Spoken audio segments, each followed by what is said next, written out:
Welcome to the Calling the Quarters podcast, your gateway to the fascinating world of paganism and witchcraft. I'm your host, Dean Jones. This is Season 3, Episode 4. Today we're honored to have the incredible Deborah Blake join us. As a renowned pagan author, Deborah brings a wealth of knowledge and experience to our conversation. With her award-winning paranormal romances and captivating urban fantasies, Deborah has captivated readers worldwide, but her expertise extends far beyond fiction. She's also a prolific author of nonfiction works, sharing her insights in everyday witchcraft, tarot, and the goddess.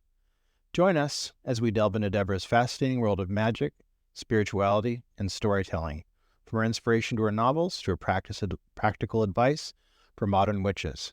This episode is sure to enlighten and entertain. I'm taking you now to my conversation with Deborah Blake. Welcome to the Calling the Quarters podcast. I'm your host, Dean Jones. Today, I'm very honored to be talking with writer Deborah Blake. Deborah, welcome to my podcast. Well, thank you very much. So for our listeners who may not be familiar with you, can you tell us a little bit about where you're from and where you live now?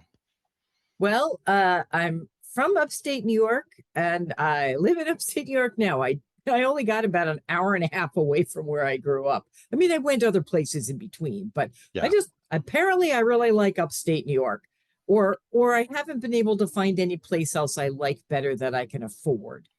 Well, it is beautiful.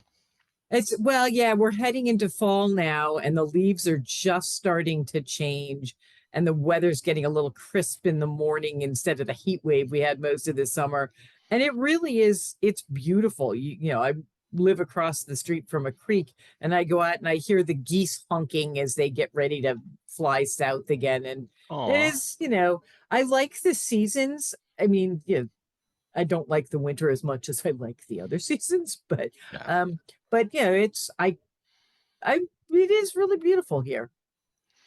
Were you brought up in any specific religion growing up? Was it, was the area where you were in very conservative, or what influenced you spiritually growing up? Actually, I was brought up Jewish. My maiden name is Levine. You don't get any more Jewish than that. And, my name is Deborah, spelled the long biblical way. My sisters are Sarah and Rebecca. My parents were not and are not particularly religious, but they felt it was important that we got the cultural and spiritual, things. Of course, because my generation is the first generation that's really started marrying outside the faith. Everybody was Jewish. I mean, that was the whole family on both sides. I once did one of those DNA test things. It was the most boring DNA test you ever saw. Ashkenazi Jew, boom, boom, boom, boom, boom, all the way down the line, 99.9%. It's like, yep, you came from the desert. There's a lot of desert. There's some more desert. When I was, I think about 13, they had a falling out with the rabbi, as one does.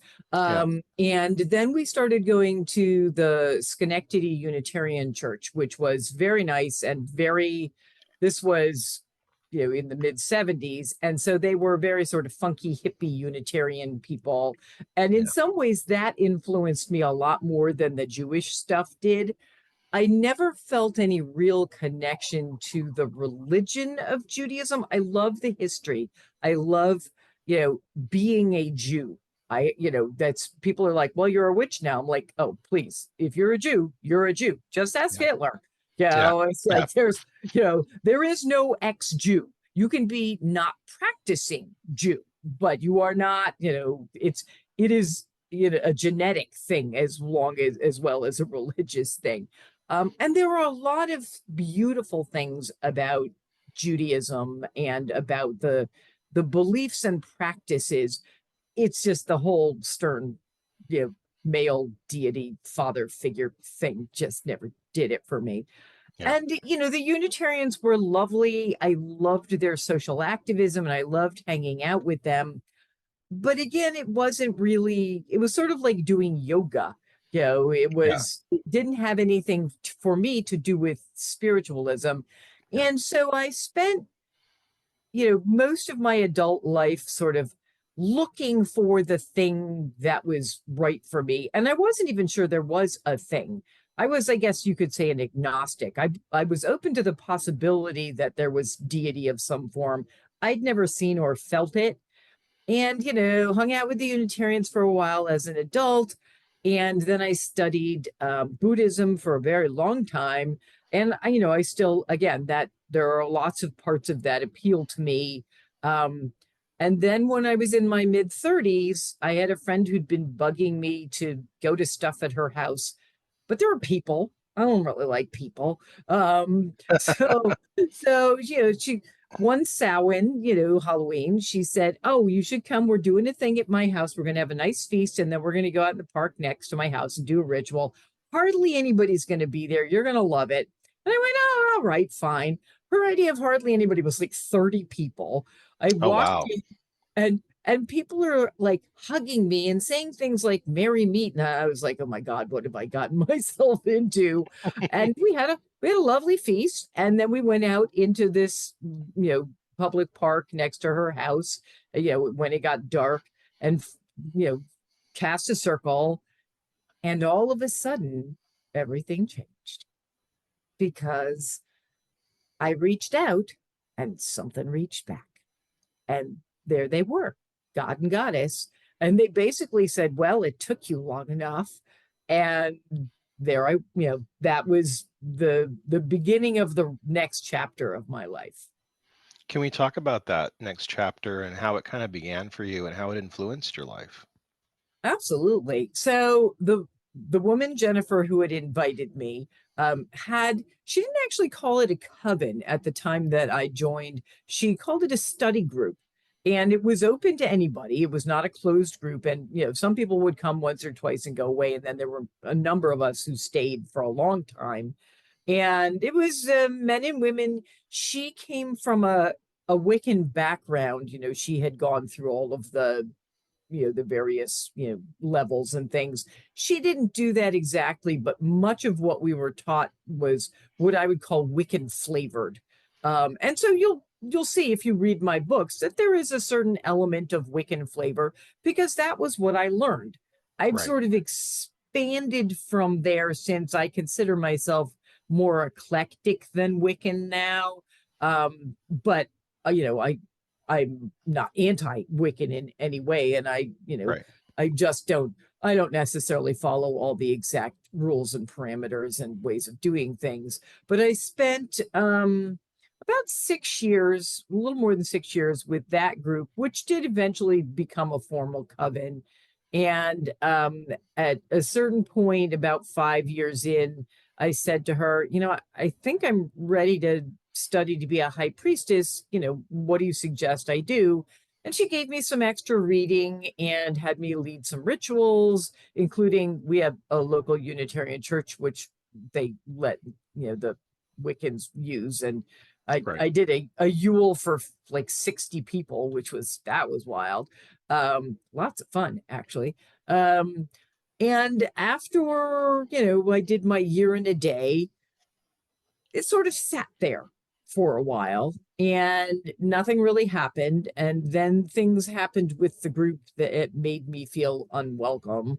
Um, Basically, she got a boyfriend who didn't like me. And how, Oh, okay. yep, Yeah. it happens in covens. That's a thing. And I basically made the choice that that was no longer the place for me anymore. And looking back at it now with the wisdom of years and a lot more experience as witch, I believe that was the God's way of saying, this is not where you're meant to be anymore. Yeah. This is, you've gotten everything you can out of this. It is time for you to take the next step. And I spent about 9 months as a solitary, but I really missed being in a group. This is one of the great ironies of my life. I am in many ways a very solitary person. I mean, I'm an author, so I sit at home and write. I'm not in a relationship unless you count cats. Yeah. A lot of the things that I do are very solitary, but I am by nature a group witch. Yeah. Don't ask me why. It's just, I do lots of things on my own, of course, almost every group witch that I know also does solitary things lots. Right. But I am at my happiest practicing with others. I get a lot of joy from the shared energy and, the camaraderie. So I started my own group, Blue Moon Circle. We just celebrated our 20th anniversary, which is pretty remarkable. If for anybody who has any familiarity with covens, most of them don't hold together that long. Right. Now, it's not all. We've had people come and go. The core members who started it, we're all still here. I mean, the way we practice is different. The things we do are different, but we're actually like a family. And that has really changed my life. I mean, that having that core group of people who I knew were always there for me. We take vacations together. Yeah, we do a yearly Yule dinner party, except during pandemics. Well, I want to talk to you about your becoming a writer. And when did you start writing? And when did you start writing books on witchcraft? Interestingly enough, I've probably been writing most of my life. I remember getting in trouble in a sixth grade math class because I was writing a novel, which was probably like pages long. And I think it was like space and there were cats in space. It was probably greatly influenced by Andre Norton, who I read a lot of at the time. I read a lot of science fiction and fantasy and things. But I never really finished any fiction. I would start writing something, I would just get discouraged. I'd wander away, or I'd submit a short story and get rejected and go, oh, that's it. I can't write, and not do anything for 2 years. And interestingly enough, the nonfiction was where I first had success as an author. And it was, in fact, directly because of Blue Moon Circle. Yeah. After we finished our first year of practice together, and of course, I was the high priestess, although I don't really refer to myself that way anymore, Yep. because after 20 years, there's no high anything. We're all just the same. I'm just the only one who's comfortable writing spells. Yeah. That's and we mostly meet at my house. So, Yeah. but after the first year that we practiced together, I had this thought in the shower where one has all one's brilliant thoughts. And I thought, I really wish there had been a book for me to guide me in that first year of being a new high priestess, of starting a group from scratch, something that had like a year's worth of full moons and new moons and the Sabbats and some advice on what to do and what not to do. And I mentioned it to a couple of people and they went, well, you should write that. And so I did. And I sent it off to Llewellyn and they liked it. And that was Circle, Coven, and Grove, which was my first book, which came out in 2007. And when I finished that and sold it, I thought to myself, well, okay, I've been saying with the fiction, I never finish anything. I can't succeed at this because I never finish anything. And I no longer had that excuse because I had written a whole book and I'd finished it. So then I started working on the fiction. And, I think two years later, I finally got an agent. 3 years after that, we finally sold my first book. But I've been juggling both ever since. The funny thing is, I actually had no intention of having a career as a nonfiction author. That Right. was never the plan, which just goes to show that there's really no point in making plans. Can you talk to us a little bit about your writing process for the witchcraft books? Do you draw inspiration from personal experiences or does it come up with your research? It's actually almost all personal experiences. My books tend to, I mean, some of them, like the book I'm working on right now, I am actually doing more research than usual. I hate research, so I don't tend to write those kind of books. but a lot of my books, like, Circle Covenant Grove, was based on my year of practice with our group.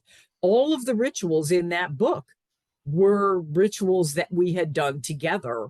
So, I mean, there was some research, when I had correspondences and things, but I had actually done the research for us. I just had to organize it. But yeah, most of my books are not deep intellectual tomes. They are not historical. They are not, these are all the things that happened to witches long ago. My focus is on integrating spiritual life as a witch with your everyday life as a human being, because to me, the wonderful thing about witchcraft is it is not separate from your everyday life. It isn't something where you only go to church a few times a year and otherwise, it doesn't really influence you, which is not everybody, I mean, by any means. But for my own personal take on witchcraft, and this is not true for all witches, because nothing is true for all witches. I mean, you could take 100 witches, put them all in the same room, and get 100 different answers on what witchcraft means to them. Oh, yeah. Which is great. I mean, I think that's wonderful. As a chronically independent person, I love the fact that everybody gets to do their own thing. But for me, witchcraft is as much a way of life as it is a spiritual practice. I try and walk my talk every day in all the things that I do. And so the books that I write tend to be written in the hopes of helping other people to do that, to make it easier for other people. When I wrote, probably the most popular book that I have ever written is The Goddesses and the Details, which was, I think, my third book. So it's been out for a while. I think it's on like the, 12th printing or something. Wow. But people really love that because it is talking a lot about how to walk your talk. You mentioned, how witchcraft intersects with your daily life. Can we talk a little bit more about that? And what have you seen, through the years? And how do you feel like, are there still, do you think, misconceptions about witchcraft? Oh, God, yes. Just ask the Jehovah's Witnesses who showed up yesterday or the day before. Yeah, no, I am always sort of amazed by the number of people who really still don't have any concept of what modern witchcraft is. Although I really shouldn't be, because until the day that I went to my friend's ritual, I didn't know a lot about witchcraft either. I mean, I sort of went, oh, it's not that I've become a witch. I just found out the word for what I've been all along. But even when I had been looking for that word, I didn't know it. Now, mind you, it's 2024. You really have to not have been paying attention to not have some kind of a clue about what modern witchcraft is. But a lot of people were raised with misconceptions or propaganda or silly movies and TV shows that talk it's way more fun to do a movie about an evil witch than it is to do about some woman who composts. Right. Yeah, exactly. I mean, a whole movie about my life, that would take 10 minutes. It'd be really boring. I want to ask you about your Everyday Witch series, which has been very popular, and this kind of touches on what we're talking about. What was your goal in creating these books and the accompanying oracle decks? And the tarot deck. Don't forget the Everyday Witch tarot deck.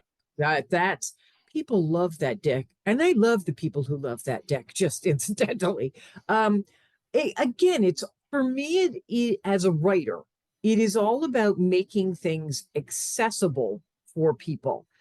Most of us don't have much time. We don't have much energy. Some people are still having to keep their practice a secret. or at the very least do it very subtly and on the down low.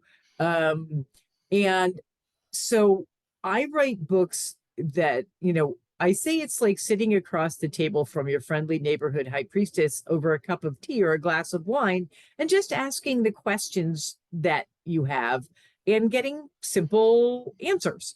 And I apparently have succeeded with that, which makes me very happy because I often get letters and emails and things that say, thank you so much for making this so accessible. And especially with the tarot deck, I mean, I get messages all the time saying, I've been trying to learn tarot for years and I just couldn't connect with, the sort of traditional Rider-Waite deck, which is, the one I used the whole time that I was giving professional readings before I had my own. But with that Oracle deck and with the tarot deck, again, I tried to make it easy for people to use symbology that makes sense for our daily lives. All right, and there's a lot of cats in them because I could. But I think there is a place for the theoretical thought, for the pondering of the deep, how does witchcraft, affect this? And those are great books. Those are not the books I write because I'm all about just, how to make it easy for people to, do say, if they're having a really bad day, I give them a spell for dealing with, stress or depression or, practical things. If they're struggling with money worries, I give them, a couple of different approaches to doing prosperity magic. And then I remind them that they still have to do their bit and go out and do the work because I am a very pragmatic witch. I am not, I'm not fancy. For me, it's all about the nitty gritty of life. And, to me, you can do a spell for whatever it is that your issue is, but you also have to follow it up with, actual action and work because the gods aren't going to just give you crap. No, they wait to see if you really mean it. Right. I want to talk about your one of your new books, Llewellyn's book of Spellcraft that came out this year. How did you come to write this book? And we were talking about this before we started recording, but I really liked how detailed it was. And there was, it wasn't just kind of like, I think I've seen so many spell books in the past that have just been kind of like, here's just a bunch of stuff, but you had a lot more method to it. It really had a lot more detail. Can we talk a little bit about this book? Sure, I love this book, Llewellyn's Little Book of Spellcraft. Last year I did Llewellyn's Little Book of Witchcraft, which was also fun and was sort of a basic overview kind of book. It's one of those ones, and they're part of a series, the Llewellyn's Little Book of, which I have a bunch of that I didn't write. There's a Llewellyn's Little Book of the Moon and Llewellyn's Little Book of the Day of the Dead, and all sorts of herbs. And the idea of me writing these books actually came from my beloved Llewellyn editor, Alicia, because we were talking about what I was going to write next, because I've written a lot of books. And, at a certain point, I think the one that I'm working on right now is number 18, and that's not counting a tarot deck, 2 oracle decks, and the new tarot deck I'm working on. And I was saying to her, I don't know what I haven't written about yet. And she said, well, actually, we have this great series. You haven't written any books for this series yet. And I said, well, what things haven't people covered? And she said, well, strangely enough, nobody's done the Little Book of Witchcraft and nobody's done the Little Book of Spellcraft. And I went, dibs and a dibs, because those are, that's sort of my area. I am the broad picture girl. And the witchcraft one was lovely, and I liked doing it. The spellcraft one, I had actually written the Everyday Witch A to Z spellcraft book many years ago, and what I loved about that is I did all of these non-conventional spells. Like there's spells for house hunting, you know, there were spells. Yeah. There's a spell for potty training because, you know, who can, you know, my favorite one is the spell for jerk avoidance, which, you know, that's, That'd be I quite love popular, that. I'm sure. Yeah, well, who doesn't need that, especially Yeah. these days? Oh, yeah. But I wanted to do something a little bit different when I did the current book. I mean, obviously, some of the basics are the same no matter what, but I Right. wanted to make it easy for people, and there's that theme again, who weren't comfortable writing spells or casting spells. Because one of the things that people write me about a lot, um, again with the accessibility thing, I basically, if you write me an email or a you know, send me a DM, I answer almost all of them. Only the rude strange ones get ignored. No, I will not marry you. But you know, people would say to me when they were just starting out that they were nervous about casting spells. They were afraid they'd get it wrong, or they would do something that would backfire, which is in fact a legitimate worry. You can get it wrong. I mean, most of the time, if your intentions are good, you're probably not going to. The worst thing that'll happen is nothing, you know. Yeah. So I wanted to write a book that covered the basics of, yes, how to do it correctly, which doesn't mean, you know, my way is the only way. Right. This is the only way I know. So, you know, this is how I do it. And these are some things I suggest you avoid. You know, one of the things that, you know, I've put in previous books and put in this one again is, you know, when not to cast a spell. You know, there are times when there are a lot of steps you can take before you resort to spells. You know, if you need a job, I don't know, go apply for some jobs. If that Right. doesn't work, if you're still looking for a job or if you're getting offered the wrong jobs, then absolutely do a spell to maybe ask the gods to send the right job in your direction. Yeah. And then, of course, you know, there are a bunch of spells in it because, you know, that's, you know, it's a spell book. But there's also one of the things that I like about this little book series.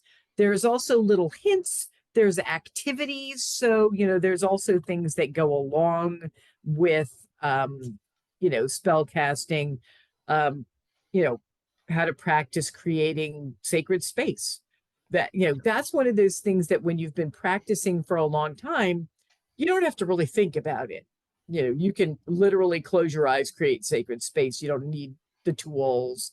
But for people who are new, or for people who have trouble with focus, which a lot of folks who are neurodivergent, you can say to them, well, visualize this. And not everybody can.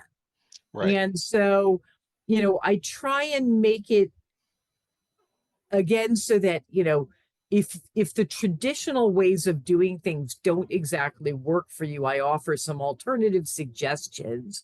And I talk about you know, the tools we use with spell casting and why we use them, you know, which is again to help us with focus, also because they're fun and cool. Yeah. Spectacular. Is it hard to write these books? And I just want to say too that the artwork is particularly lovely. I would love to have some of the cards as prints that hang on Well, the you wall. can get those. Oh, That's okay. yep. No, my illustrator, I am responsible for the books. I am not responsible for the artwork because nobody wants stick figure witches. You know, I have certain talents. Painting is not one of them. Elizabeth Alba is the illustrator. We first worked on the Everyday Witch Tarot together, and we had such a wonderful time collaborating and really just had such a great response to that deck and to her artwork and to, you know, the way it tied in with my books, that we did the Everyday Witch Oracle, which people also loved. And so, you know, then we had to take a few years to catch up on our own things and, you know, went, oh, there must be something we can do. Let's, you know, we sort of, you know, played with a few different ideas, and this familiar oracle was actually Elizabeth's idea, not mine. The first two came from my brain. So sorry. But Elizabeth was the one who said, I'm basically what she said was, I'm not in the mood to paint people right now. I want to do animals. And I said, well, all right, how do we do that? And we spent, there's 40 cards. And with our original Oracle deck, we divided into earth, air, fire, and water. And so there were 10 of each. And with the familiars, which are not just domesticated animals. Yes, there's a cat, there's a dog, but there's also a lion, and there's a chameleon, and a heron. That's one of my favorites. And we decided what we were going to do is we were going to do earth, air, fire, water, and spirit, which is a very important element that doesn't always get included. So we did 9 each of the first 4, and then we did 4 spirit cards, which were dragon, which is my favorite, and unicorn, sphinx, and the phoenix, which is, again, one of my favorite symbols. I have gone through periods of time in my life which were real rebirthing, and I did a lot of phoenix magic.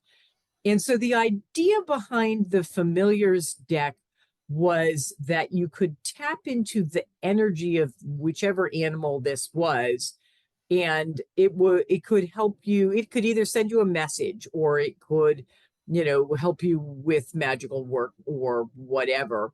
And working on Oracle and tarot decks is a huge project. It's much bigger than sitting in a corner by myself and writing a book. The book itself is actually faster and easier for me to write because they're short. But because it's a collaboration, there is a whole lot of back and forth of like, okay, how do we want this to look? What are the other things that we want in the picture? How do we make a mundane, like, here's a bear. How do we make the bear hibernating look magical?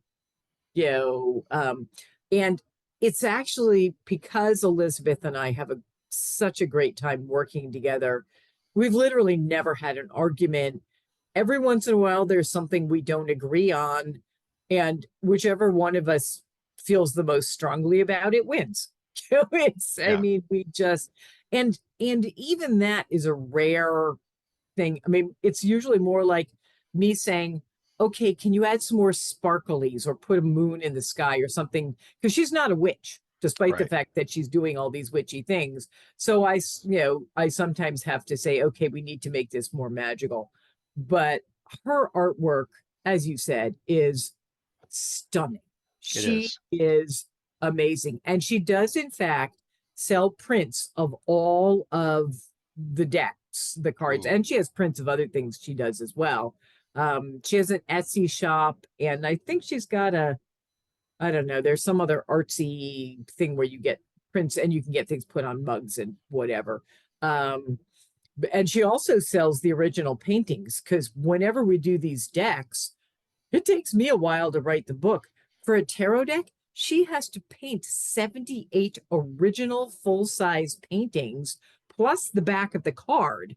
So 79. And, of course, for the oracles, it's 40 plus the back of the deck. And, she does actually sell those to very fortunate people. But you can get prints. And I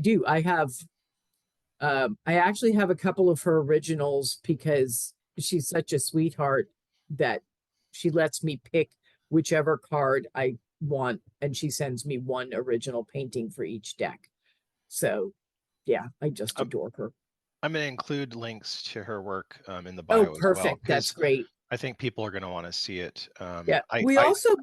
It's a phenomenal deck. It really is. It's truly exceptional. Her artwork, I mean, I love both of the decks we did before this. This one, when we got our initial copies, because we get them a little bit before the public does, we were like texting back and forth going, oh my God. And to give credit where credit is due, the Llewellyn art department did a fabulous job. The cover, it comes in a box, and the box itself is beautiful. It In is. the book has like they put the different like air has one color pages and water has another color pages. And the one thing that they did, which we asked them specifically to do when we did the Everyday Witch Oracle, they didn't number the cards. They had Right. the name of the card, and people complained that they found it hard to find it in the book.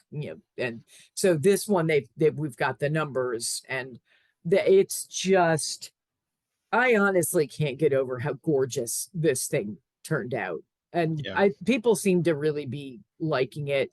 And I think they're liking working with it. They're finding it useful and fun. And, the great thing about Oracle decks as opposed to tarot decks, I mean, don't get me wrong, I love tarot. I'm giving Right. a tarot reading in an hour via Zoom, which has like changed the universe. But tarot can be complicated. It can be a little difficult to learn to interpret unless you are one of those people who sort of instinctively is drawn to it. I mean, everybody can learn and everybody Right. can use a tarot deck. Oracle decks, there's no learning curve at all. I mean, Right. yes, my little book that comes with it will give you a few suggestions, and it also gives some possible interpretations of the card for a starting place. But you can pull out a card, you can say, ask, what do I need to know today? Or, should I do this or not do this? And it's right there. It's just, I love that. You're very active on social media. How do you use platforms like Instagram and TikTok to connect with your readers and the witchcraft community? Well, first of all, my publishers make me be very active. It comes with the job. I mean, it Yeah. is, when you are a professional author like I am, one of the things you have to do is social media, because you want to connect with your readers without spending all of your time going, buy my book, buy my deck, buy my book, buy my deck, because who wants that? That's just boring. I mean, Right. I don't, but I do want people to connect with me both as a witch and as a human being so that they feel like they know me and like me. And then when one of my things comes out, they're like, oh, yeah, that Deborah Blake, she put up 16,000 really cute cat pictures. We should buy her book. No, really, if you follow me, you're going to get a lot of cat pictures. This is your one warning. And pictures of like fruits and vegetables from my garden. I have a Yeah. really boring life. So you're not going to get pictures of me traveling to Europe. You're going to get pictures of my cats being adorable. And yes, you may get the occasional like witchy thing. And the even rarer like rant. But for the most part, it's just me sharing my life with people so that they know who I am. And it is great to be able to connect with other witches and other authors, and other witchy authors. It's sometimes it's the only way I know what's going on in the witchcraft community, because I don't go to a lot of conferences and conventions, especially since the pandemic. All right. Yeah. Yeah, well, I not only am I not really comfortable with it, but I got long COVID. Yay, COVID. Oh Um, God. Sorry. so yeah, I was tired before. Now I'm really tired, and I have to be super cautious. So I mean, I do the occasional thing, but not as much. So this gives people a way to, again, if they have a question, they reach out to me. And I've started actually giving online classes again, which was something that I did years ago. And I had a day job and the writing, and I just sort of ran out of time and energy to do it. And I ended up having to give up the day job, and people were asking about classes. And I went, I guess I can do that. And then people started asking about Zoom tarot readings. And I'm like, oh, right, Zoom. We're all using Zoom now. I can do that. So, it's a way for me to tell people, yeah, I'm giving a class, in a couple of weeks, this is where you can find it. But it's also part of that accessibility thing. One of the things, even though I don't call myself a high priestess anymore, when I did my high priestess dedication, part of that for me, and this again, different for everybody else, part of that was a commitment to my community. It's like if somebody is a priest or a minister, you basically are making this commitment to be there for your community and for people who are not in your community but who come to you for help. I don't limit it to witches. Mostly it's witches who ask for help, or occasionally people who need cat advice. but um, but yeah, the internet does provide a way for people to get to know me and to feel more comfortable with me. And yes, every once in a while I have a book come out and I can go out there and go, please, I need to buy cat food, buy this book. I love that. What advice would you give somebody who is just coming into witchcraft and really is kind of trying to find a starting point? Well, I guess the first piece of advice that I would have is whatever way feels right to you is okay. There is no one right way to be a witch, to do witchcraft, as long as you are not hurting anybody else or yourself. And I realize that not everybody believes in the harm none. That is my take, because we're talking about my advice. My advice is don't hurt anybody else. It'll come back and bite you on the butt. Right. But pay attention to what feels right to you and what does not feel right to you, and do the things that feel right. Don't do the things that don't feel right. But also read. Obviously I'm an author. I also grew up in libraries. My mom was a librarian, and I grew up reading, because again, don't like people, books good. But books are a great way to learn things. Now, you do want to be careful because not all books are created equal, and you can find some crap out there. Right. And again, listen to that inner voice that says, yeah, it doesn't sound quite right, and also, if you are so inclined, try and connect with the witchcraft community. If you can't find anybody where you are, follow authors. There are some really spectacular, way more interesting than I am, witchcraft authors out there right now. And you can find them on the internet and, see which ones have a path that appeals to you. Can you give us any hints about anything you're working on next? I'm actually working on 2 projects for Llewellyn. I'm working on the Everyday Witches Book of Deities, because I realized I hadn't written that yet. But also because a big part of my practice is connecting with deity, with God, with goddess, not always in a formal kind of way, Right. but one of the things that I love about this path is that there not only is God and goddess, and a few sort of in between, but there are so many different pantheons. There are so many different deities. You're going to find somebody that you connect with. You're going to find somebody that feels right to you. I mean, I very often, when I'm doing spells, I just say God and goddess. I don't specify it. I don't call on anybody in particular, but sometimes I do. And certainly the group, when we're doing like Sabbats, we usually invoke particular deities. So I'm working on that book, which will be out in probably a couple of years, because it takes me, the better part of a year to write it, and then it takes them the better part of a year to put it out. And Elizabeth and I are actually working on a new tarot deck, which is going to be completely different.